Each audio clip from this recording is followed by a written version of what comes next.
got great memory. You did good.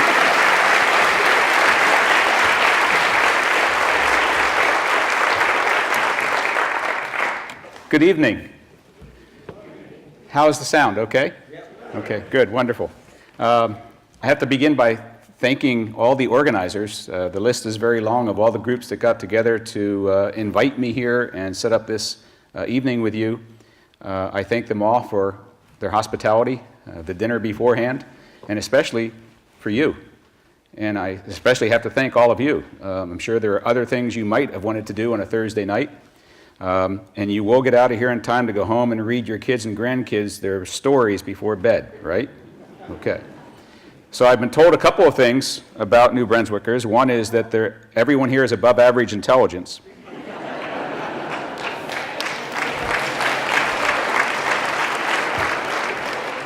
So I don't have to start at the very basics here, but having taught at the college level for 34 years, I've learned very early to make sure I know my audience.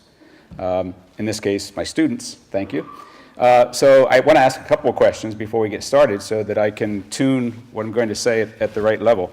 So can I have a show of hands of how many people here have taken a course in advanced calculus? How many people here have a really good sense of humor? I love it. I love these crowds. You don't need a course in advanced calculus to understand what I'm going to say to you tonight. But how many people at this point feel that over the last few years they become reasonably knowledgeable about what is called fracking, unfortunately, but what I prefer to call unconventional development of gas and shale formations? How many people think that they're beyond the 101 level?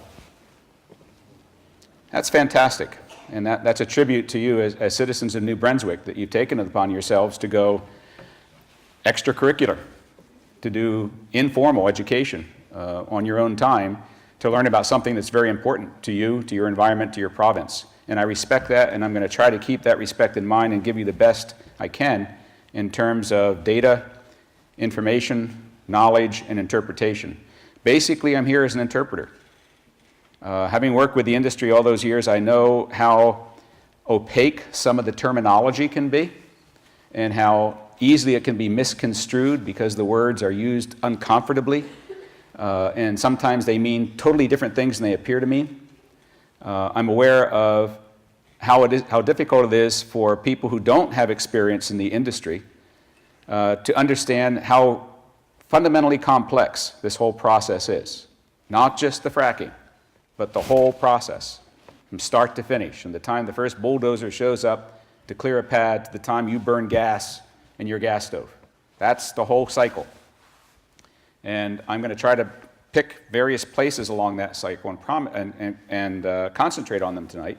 But now I'm faced with the usual problem. I'm an engineer. I'm an engineering professor. I teach engineering. And as you know, we tend to be dull. We're talking about science, technology, engineering. You know, it's not a reality TV show, although sometimes nowadays it appears that way. So what I've been doing recently is trying to embed my instruction to people like you on how to interpret the words and understand the technology in a motif. And the motif I use nowadays is the motif of mythology. So everybody in this room knows about myths. They're part of our heritage, part of our literary culture. They're things we teach to our kids: the Easter Bunny, Santa Claus, pennies from heaven, natural gas. Anyway, the point is that a myth, as you well know, has a kernel of truth to it. Otherwise, you wouldn't even bother listening to it. It attracts you because at its core, it appears to have some truth to it. And the industry does talk truth quite frequently. They'll say things that when you look at them, you read them, and I'll show you a few in a minute. Hell, I'll show you right now. Here are 4 of them. There's 4 statements that you have heard and will continue to hear from representatives of the industry, and I may say from your government. Each one of those statements, taken as they're written, is a true statement. Unfortunately, what the industry then does is embellishes the truth with something different than the truth. And so we're left with the ability, unfortunately, to misinterpret each of those statements to make them not actually informative, but disinformative, or in some cases, downright untrue. So what I'm going to do as a motif for our interaction here tonight is take each of those 4 myths in turn, and with each one, I'll first expose to you why it's essentially true as a statement. And then we'll look at the embellishment, what the industry tries to get you to believe beyond the truth, to get you to understand what they want you to understand rather than what you should understand. So we'll take each one, I'll talk about the kernel of truth, and then we'll tear it apart and see what's really true behind each of these. So that's the motif. That's really the outline of the talk tonight. So we'll start with the first one. And by the way, a ground rule. You already heard that at the end there's going to be plenty of time, hopefully, for questions and maybe even answers. But I have to tell you that I believe that everything I'm going to say tonight is true. Everything I say tonight is based on data, information, or knowledge that I've gathered from the industry. Okay? So if at any time tonight, anybody in the audience hears me say something or sees me show something that you know to be patently untrue, please stop me. I want to know. That's a challenge. So let's do the first one. Industry comes to town, New Brunswick, Pennsylvania, New York, wherever, and the first thing they say is, ignore us. It's okay. We're just doing the same thing we've always been doing for 60 years. There's nothing new here. It's well-proven technology. We got it well in hand. We're experts at this. And they'll say, fracking, notice the word fracking here. I hate that word.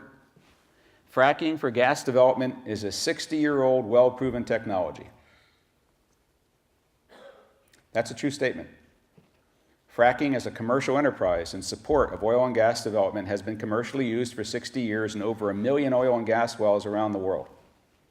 It's well proven because it's been used over 1 million times. It's been evolved, adapted, modified so that it works as planned on conventional oil and gas wells.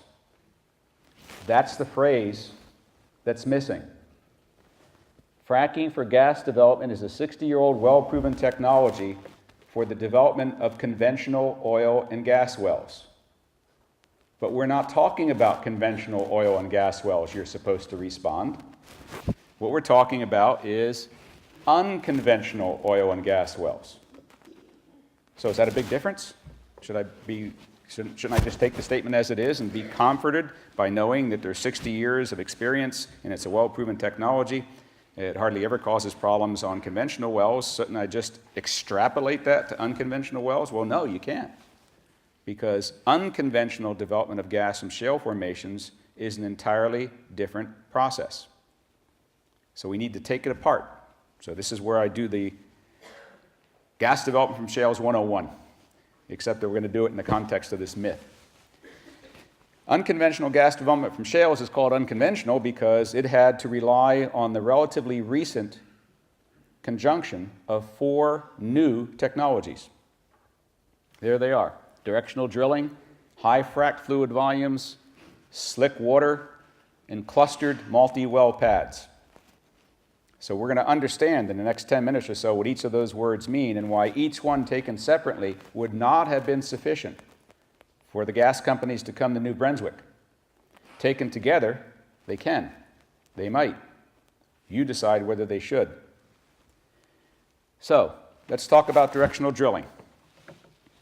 The classical conventional oil and gas well begins with a clearing at the surface called a pad. A drill rig comes in and a drill bit drills a more or less vertical well into not a shale layer, but another form of rock that has pooled, P-O-O-L-E-D, caused to contain in a discrete volume a large volume of oil or gas. That's conventional oil and gas development. There has been an entrapment of oil or gas down here, and if you drill into it, you strike it rich. If you miss it, you get a dry hole. That's conventional oil and gas development. But here we're talking about something different. There is no one pool of gas down here. The gas is everywhere in the shale. Okay. So, one of the technologies that had to be available is the following. If you just drill a vertical well, say 2,000 meters, and you spend $4 million drilling that well, and it just goes straight into the shale, which might only be 100 meters thick, that doesn't pay. You're not going to get much gas out of a little bit of shale that's surrounding only 100 meters of well. Why do that when you have all this other shale out here that's also containing gas? Directional drilling says you not only drill vertically, but you can drill virtually in any direction you want. They call it horizontal drilling, but it's not necessarily horizontal. I'll show you in a few minutes what an actual lateral, the not vertical part of the well, looks like. So now they can drill down 2,000 meters, 3,000 meters, and go out this way, 10,000 meters, 5,000 meters, 2 miles, 3 miles, whatever. Whatever the technology is available to that particular company and what the geology says, this part of the well can actually be longer than this part, and that means you have a very long piece of the well exposed to the shale, which you want because there's gas everywhere in the shale. Okay? That's one technology that was necessary. Second technology, having developed this ability to turn a well and go a mile or two, 3 or 4 kilometers into the shale, now you have another problem. I'll show you what I mean by that and why you now need high frac fluid volumes. And I'll define what I mean by high also. Let's imagine that we were walking down one of the most beautiful gorges in North America, about 15 miles from where I live. It's a gorge with a beautiful stream that runs down it, and the stream floor is composed of shale. Okay. Notice these straight lines in the shale? I mean, we have visitors that come to the Finger Lakes region of New York where I live, and they walk through our gorges and they see these perfectly straight lines in the shale. And they ask a very dumb question. Who sawed those lines in the rock? Because they just can't believe that they're natural. And when I tell them, not only are they not man-made, they're natural, they are hydraulic fractures. Those lines are fractures. Geologists would call them joints. They're naturally occurring features in the shale that have occurred over the last 300 million years because the gas pressure built up in the shale and hydraulically fractured it. That's one of the reasons I don't like to call this issue fracking, because strictly speaking, it's refracking.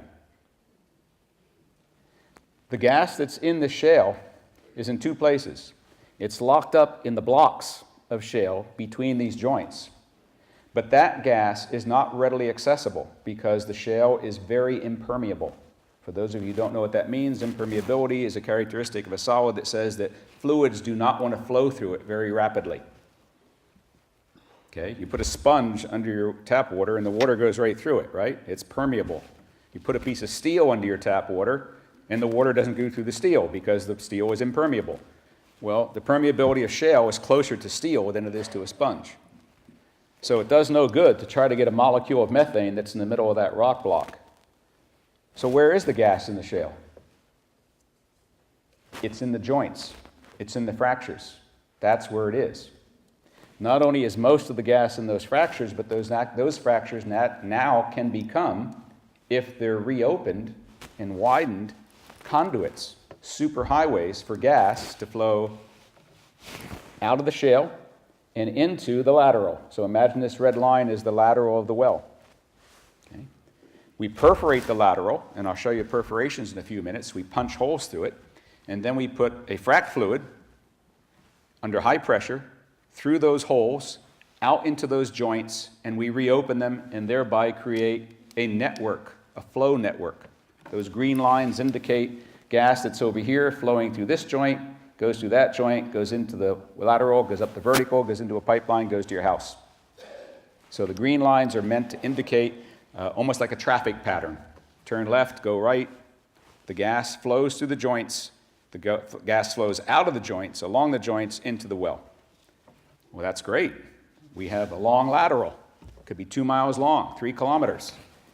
The spacing between those joints is on the order of a half a meter. How many joints are going to be crossed by that lateral? Thousands. How many of those joints would you like to open? All of them. How much fluid do you need to open up and keep open thousands of joints? A lot. How much is a lot?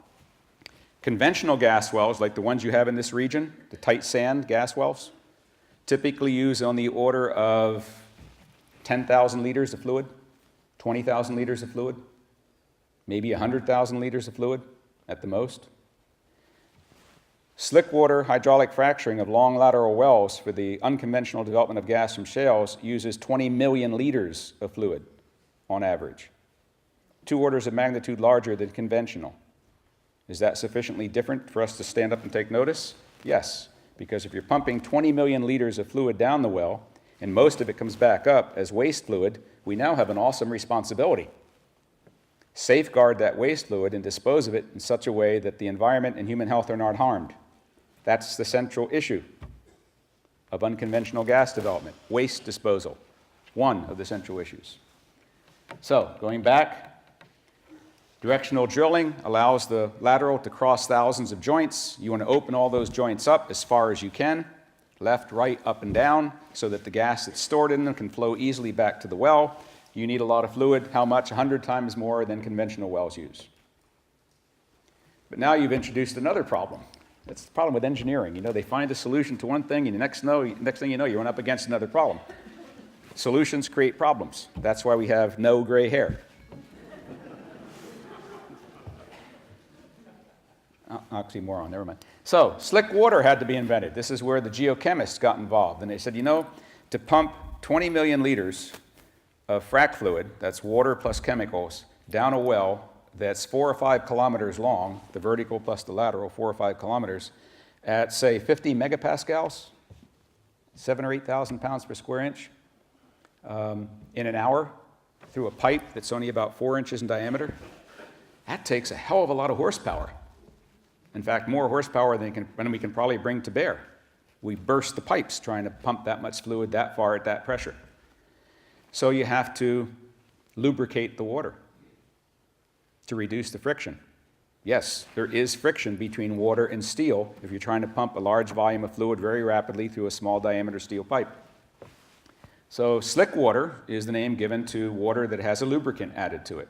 One of the main chemicals that goes into frac water is a lubricant. Sometimes diesel, always some form of hydrocarbon. Makes it more slippery. That's one of a number of chemicals that have to be added to the process to make it work. So that's the third technology. Taken together, those technologies were in place 6 or 7 years ago, but that still didn't make unconventional development of gas from shale formations really economically viable.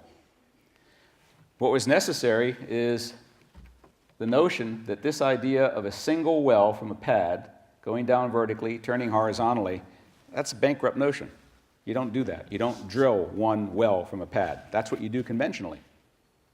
You build a pad, you drill a well. If you hit gas or oil, whoopee. If you don't, you hit a dry hole, go build another pad, drill another well. Doesn't happen here.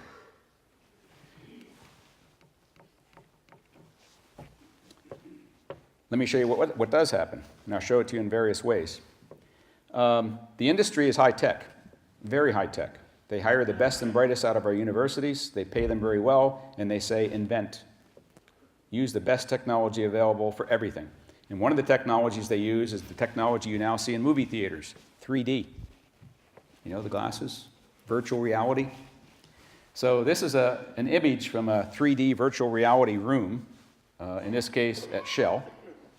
And this is the surface, the land surface. This gray blob is a shale formation. Notice it's not perfectly uniform, perfectly flat, and perfectly perfect. It is what it is. They do 3D seismic imaging, like what's been going on in New Brunswick recently, and they get an image. Thousands of feet underground, thousands of meters, they can form an image of the shale layer. These vertical lines are wells coming off of a pad. So here's a pad, and here's a set of vertical lines. They come down, and they deviate and become laterals. So in this pad, there are, in fact, 5 wells, 3 going that way, 2 going that way. On this pad, there are 6 wells, 3 going that way, 3 going that way. This is called clustered pads with multi-wells from pads, multi-well clustered pads. Why? Why do you want to have many wells coming down from one place, branching out in this case, left and right, or northeast, southwest, or north-south, or east-west. Why? Where's the gas? Everywhere. Where do you drill? Everywhere. Why do the wells go in opposite directions? How about the natural joints in the rock? Do they know the directions of those natural joints? Ah, yeah, they do. That's why they do exploratory drilling. So they know the direction of all those joints, and they align the wells such that the wells are intersecting the maximum number of joints. So if you're intersecting a lot of joints going that way, you're going to intersect the same number of joints going that way. The wells are always drilled in opposite directions. So on a build-out, what Shell would do is put a pad, getting boring, right? That's called clustered pads, maybe in a row.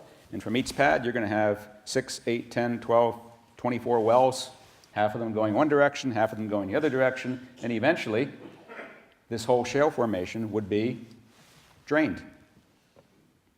That's how it works economically. So let's return to a mental image of what this might look like in reality from the surface. And I'm going to use a specific instance. Sorry, that's cut off. This is an example of spatially intense development. This is an aerial photograph, actually a satellite photograph, of the Dallas, Texas airport. Runway, runway, runway, runway. Underneath that airport is a shale play called the Barnett. It's where all this started back in the 90s. So I'm going to put together everything I just told you, the 4 technologies, and show you what happens in a situation where one owner of a large piece of property makes a deal with one gas operator. I'm letting that sink in. One owner makes a deal with one gas operator. Does that sound familiar to you? There's 2.5 million acres that's been dealt by your provincial government to one operator called SWIN. Okay, so this is an example of what happens when you have that ideal situation. One operator receives a license from one owner.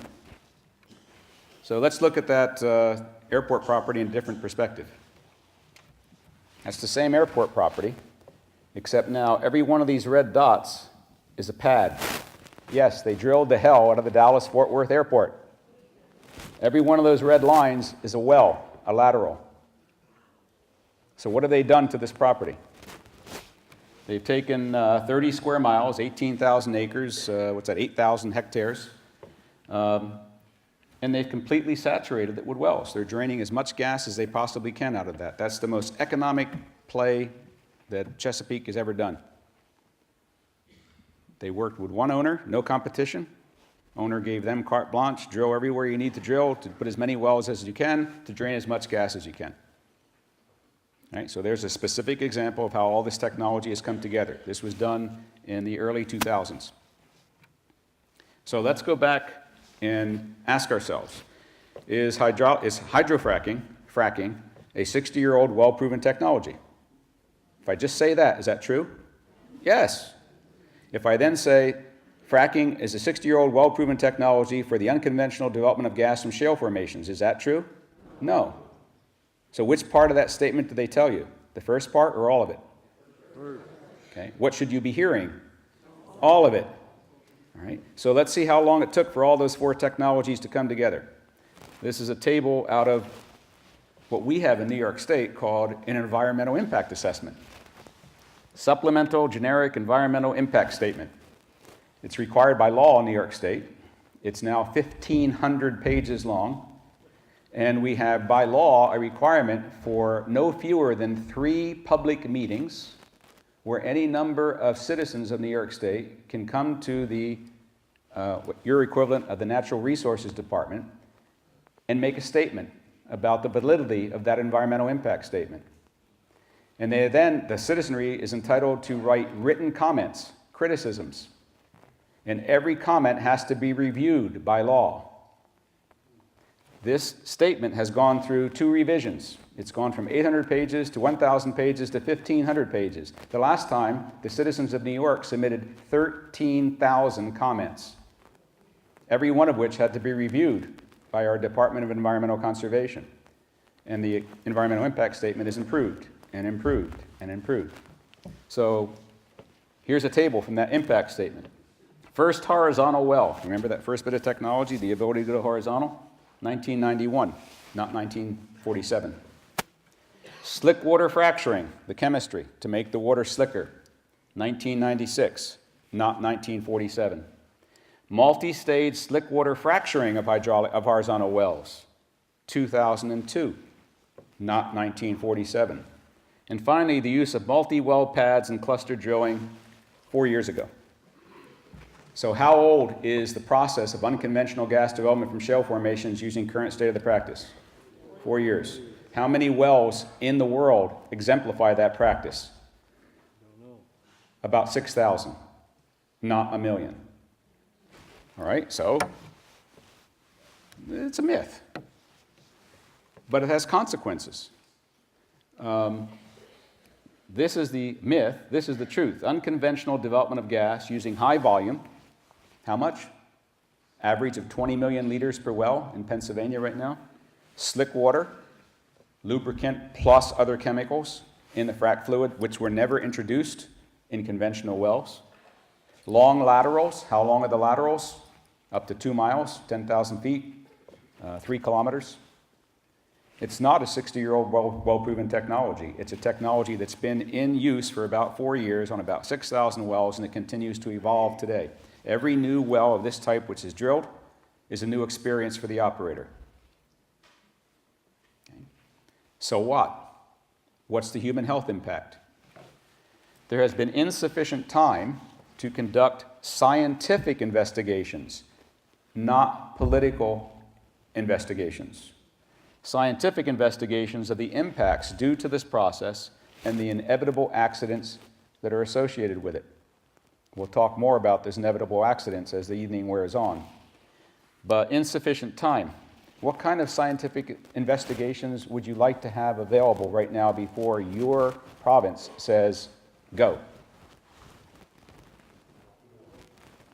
You'd like to know, well, can you prove to us scientifically what is or is not in the waste fluid that comes back up? Does it have norm in it? Does it have heavy metals in it? At what concentrations? Have there been scientific studies that ascertain what are the proper ways of disposing of that waste? Through sewage treatment plants, through effluent into surface water? Has there been a statistical scientific analysis of the rate of failure of the wells? Has anyone done a human health impact study to predict the increase in the number of illnesses and deaths that will result in a region as the result of a long-term development of this type involving tens of thousands of wells? Has there been a scientific study that assesses the true economic impact, not only the economic income, but the economic cost, including health costs and ecological costs of this process? None of those studies have been done anywhere. Some of those studies are underway, some places. Second myth. You want another one? Should we go on? Yes? Okay. Fluid migration from faulty wells is a rare phenomenon. Sometimes wells fail. I mean, they stop doing what they're supposed to do, which is to just take, in this case, natural gas from down there up to here through a steel pipe. That's the purpose of a well. If what's down there comes up here outside the well, that's called a faulty well. In industry jargon, it's called loss of wellbore integrity, structural failure. What's down there is now able to come up outside the well because you poked a hole in the rock and you haven't adequately sealed the hole. So industry says that that happens, but it's so rare that it's inconsequential and you shouldn't care about it. So we're going to finish that sentence in a few minutes. So first I want to show you consequences of faulty wells. What happens when a well loses its structural integrity? And I'll show you a couple of videos to indicate that. So this is a video taken earlier this year of a well inside the township of, adjacent to the town of Dimmock, Pennsylvania. Some of you have probably heard about Dimmick, Pennsylvania. It was ground zero for the attack on Pennsylvania by unconventional shale gas development. 63 wells drilled in a 9 square mile area in about 6 months. So this is the well head, the part of what they call the Christmas tree that remains after the well has been drilled, the well has been fracked, a pipeline is connected to the well, and the gas is supposed to be coming up that steel pipe and into a pipe to market. Typically, the industry will leave an excavation around the wellhead. And if it rains, or if it snows and the snow melts, that excavation, which is called a cellar, fills with water. So what you see here is water.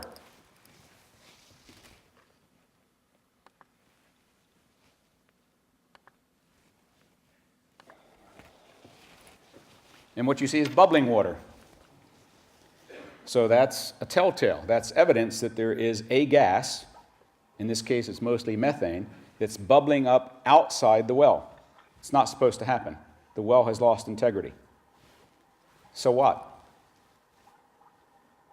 That methane is coming from thousands of feet underground. For it to get to the surface, what does it have to pass through? Aquifer, underground source of drinking water, a place for which the people in Dimmick, Pennsylvania get their drinking water. When that methane gets to the surface and bubbles into the atmosphere, does it just disappear harmlessly? It's a greenhouse gas. How long will those bubbles happen? Until the gas runs out. How long is that? Decades. Okay? That's an example of loss of wellbore integrity local to a well. Let me go to the next slide, next video. I understand you have great trout fishing up here. We do too in Pennsylvania. Here's a trout stream.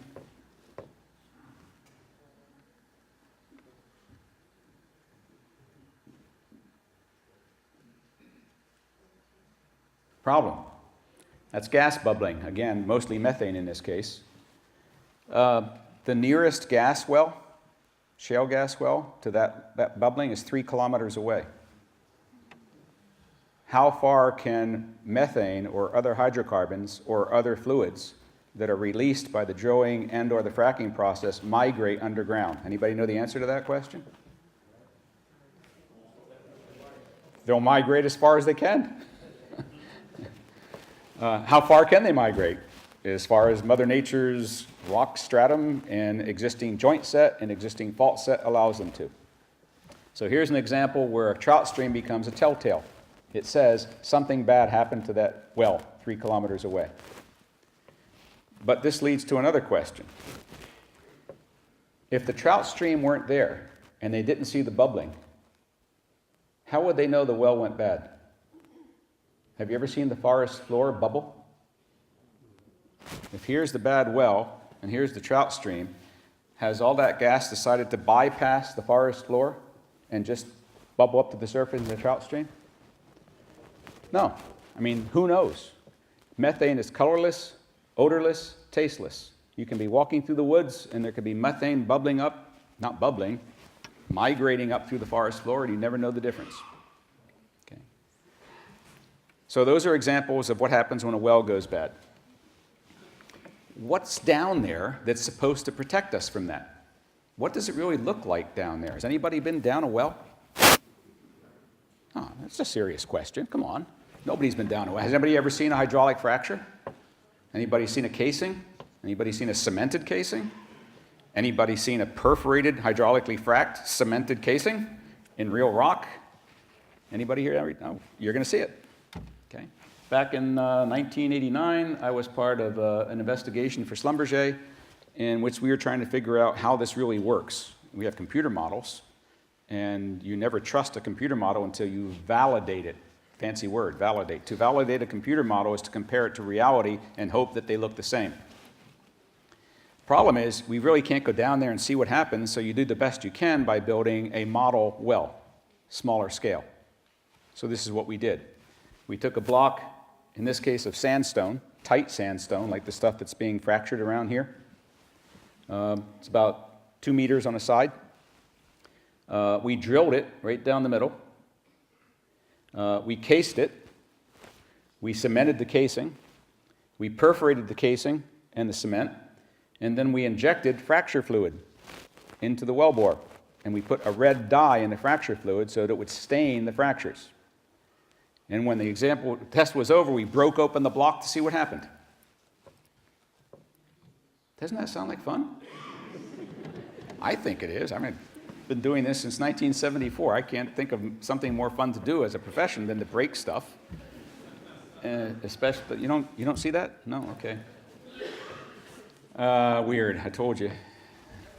All right, so let's break open the block. We've done all that. We break open the block. Let's see what we see. Okay. This silver pipe is the casing, steel casing. The gray is cement. Notice that some of the cement has been broken away because we broke open the block. Some of the cement stuck to the block. These red areas are hydraulic fractures because we had red dye in the fracturing fluid. This is a perforation hole. I'll show you another view. Here the cement is still mostly intact. There's a perf, a hole that has explosively been shot through the steel casing and through the cement and into the rock. The fracture fluid goes down the casing, goes out that hole, creates a tremendous concentration of stress here, and fractures the rock. And then the cracks propagate. Okay. Now this is a tight sandstone. There are no fractures. No natural fractures in a tight sandstone. These are all man-made fractures. In shale, what did I tell you 10 minutes ago? The shale is already fractured. So what we would be seeing is that these fractures wouldn't be cracking the shale, they would just be reopening the existing fractures. Okay. That's what it looks like. What can go wrong? Why is there cement here? Why is cement involved here? Can't you just put the steel casing, you drill a hole, the hole is that much in diameter. You put a steel casing that's a little less diameter because obviously if you're going to force a couple miles of steel pipe down a hole in the ground, the diameter of the hole better be larger than the diameter of the pipe. But that leaves a space around the casing and between the casing and the rock. That's called an annulus. It's like a donut. It goes all the way down the hole. If you don't seal that annulus, you're leaving an open pathway for anything that's down there to come up outside the casing, between the casing and the rock. So one of the requirements is to seal that hole by putting cement in it. That's one of the requirements for the cement, a sealant. But that sealant has to work. It has to bond perfectly to the steel, it has to bond perfectly to a number of different layers of rock, and it has to bond over miles. And it's about that thick.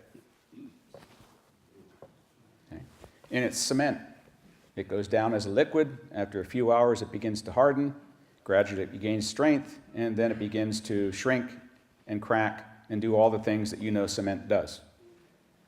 So, and this is being done in an environment that is many different kinds of rock, many different pH values for the liquids that are down there. There's constant underground motion. There's pressure cycles in the casing. There are temperature differentials. Down there, it's 150 C. So can a cement be perfect all the time and actually act perfectly forever? You just can't. No, the answer is no. It just doesn't happen that way. So when you see a well, like the videos I just showed you, there's allowing stuff from down there to come up here, it's because something happened either to the casing or to the cement. So let's look at some of those things that could happen. And for that, I'm going to show some videos that were put together by your favorite gas company. So Mark Bowling, who's one of the senior executives at Southwestern, has been going around the United States showing these slides. They were probably shown somewhere in New Brunswick, right? Have you seen these before? Okay. And this is an attempt by Southwestern to inform the public about things that go wrong when wells go bad. So here's the picture. The red dots are supposed to indicate methane molecules, natural gas. Here's the shale formation, which is the target. The gray is cement, and here is one layer of steel casing, a second layer of steel casing, and a third layer of steel casing. And typically there are at least 4 layers of steel casing, and the industry would like you to believe that, wow, 4 layers of steel casing, 4 layers of cement, what can possibly go wrong? The problem is there's always one layer of cement that's on the outside. It doesn't matter whether you have 10 layers of steel and 10 layers of cement, or 1 layer of steel, 1 layer of cement, there's always a layer of cement that's on the outside. And if that one goes bad, you have problems like this, and I'll show you the problems, some of them. So that would be ideal, right? All the methane that's down here goes up the casing to the surface. Any natural gas that's trapped in shallow layers, could be biogenic gas, could be thermogenic gas. It's under pressure, but because it can't get through this perfect cement seal, right? It's shown here perfect. It can't get up to the surface. Perfect. And that's what happens most times for a while. One of the things that could go wrong is when the cement goes down, it's a liquid, which means it's going to be a liquid when it first comes into contact with this high pressure gas. So what happens when you push on a liquid cement with a high pressure gas? Something sometimes bad happens, and it's called channeling. In other words, the cement fails to bond to the rock layer in which there's a high pressure gas. Makes sense, right? So now your cement hasn't bonded to the rock, which means you have an open channel for the molecules to go up to the surface, and either go into the atmosphere or migrate into this blue thing, which is called a freshwater aquifer. Got that picture? That's one thing that can go wrong. Here's another thing that can go wrong. Casing can fail. Casing is not one long continuous steel pipe. It's made up of segments that are screwed together. Every one of those joints is a potential weakness. So you can have joint failure, you can have fracture, you can have corrosion. The fluid that's coming up with this gas is highly saline, many times more saline than seawater. Saline fluids in steel corrode steel. Right? So if you develop a hole with the steel casing, the gas going up the casing can get out, and if there is no cement in an annulus, which is frequently done, they do not necessarily cement every annulus all the way to the top. It's expensive. The gas can escape the casing, up the annulus, to the surface, or into an underground source of drinking water. Third thing that can go wrong, bad design because of bad data. It could be that the company decided to only cement up to this level because they didn't know that there was a shallower zone of high pressure gas because they didn't do their homework. Or something could have gone wrong. The cement is pumped down the casing, goes all the way out to the end, and then comes back up this annulus. That's how it works. You can't pour the cement from the surface down the annulus. You have to pump it under pressure. What happens if the cement solidifies before it gets back up? It doesn't go where you want it to. That's called lockup. So there's a trade-off.